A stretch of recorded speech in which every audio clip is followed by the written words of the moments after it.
Good morning, everyone. A good night of Shabbos. We are continuing here in the PELE YOETZ, Ahavas Ish, Isha, the love of a husband and a wife. And he continues along the same vein over here of how to deal with a wife's disappointment in the husband. The parents, her parents, knowing what's going on and actually trying to conceal what is taking place in the house in order to keep the peace on all fronts. Therefore, avia v'imo kroiveha, her father, her mother, and her relatives, brothers, sisters, aunts, uncles, imdas uzvuna behema, if they have good minds of understanding, afim hugad lehem ra'as habas kiraba, even if the daughter will tell them how difficult things are, Yasu atzmam kilala yadu klal, they should make themselves as if they have no idea of what is going on in this marriage.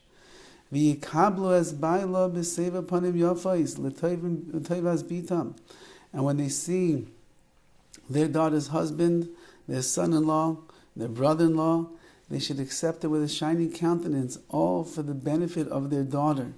V'afim yirtzu la'ashmiya koilam la'ichicha apanav, even though that inside of them they want this husband to get a piece of their mind and they want to rebuke him for the things that he's done.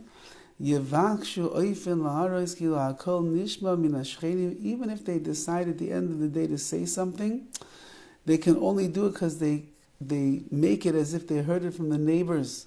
They heard it, they heard someone's voice drifting in through the window, and that's how they learned it. And similarly, meaning they can't say that their daughter told over all these terrible things that their husband is doing, because the husband's going to get furious at his wife. But if they say they heard, around and about, they heard people speaking about it, they heard fighting going on in the house, and so on and so forth, it's less of a problem. Nevertheless, but it's better that this daughter does not reveal anything to her parents, in order that she does not cause them pain. And he should not hate, or they should not hate him. The parents should not hate the husband in their heart.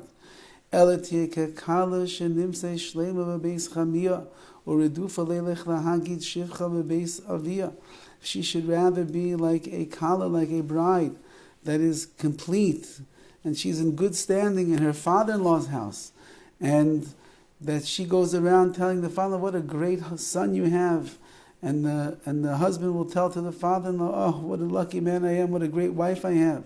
And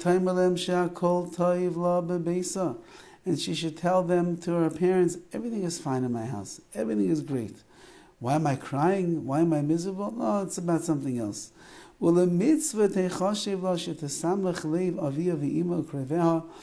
it will be a mitzvah for her to bring happiness to the hearts of her father and her mother and her relatives, her siblings. And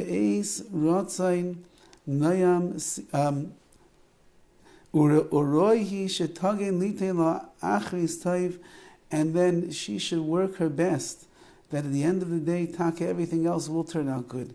The marriage will turn around, her husband will become a better person, as we shall see, and they'll have a happy marriage, and therefore she never alarmed her parents. She never got them nervous. Once that you bring your parents into your shalom bayis, you're in very big trouble, because parents have a very natural self-preservation for their children. They never want to see a child get hurt. They never want to see a child in a difficult situation or a difficult relationship.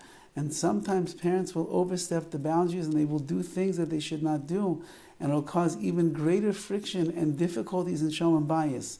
Therefore, says the PELE YOETZ, you have issues, you have problems, as we mentioned yesterday, go find somebody who is impartial to the situation, somebody that is objective and not subjective.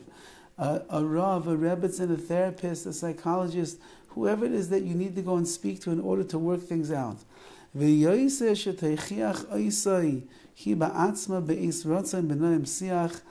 better that the wife herself should give the gentle rebuke to her husband when the time allows for it, with kindness and with goodness. Bevandei oisim peros yoser. Certainly you'll see much greater benefits come from such an approach to your shalom bayis.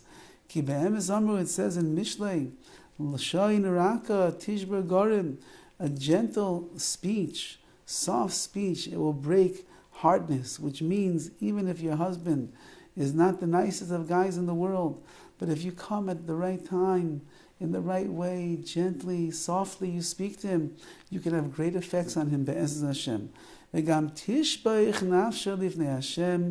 you should also pour out your heart before Hashem, midi yom b'yom, every single day. Call out to him in prayer. Maybe Hashem will have mercy on you. And your tefillah, your prayers will have its just effects. You'll